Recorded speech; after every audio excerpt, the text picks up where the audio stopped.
సరిదై కాదని ఏడి నీళ్లు కోగబెట్టి పెయి నిండా సబ్బును రుద్ది సిలిక తీరు నన్ను తిత్తి దిష్టి సుక్కోబెట్టి చెవుల కుల్లా సుట్టి పావురంగా సాదినావే అమ్మా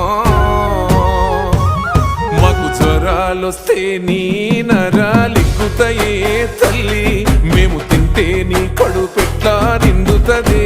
అమ్మా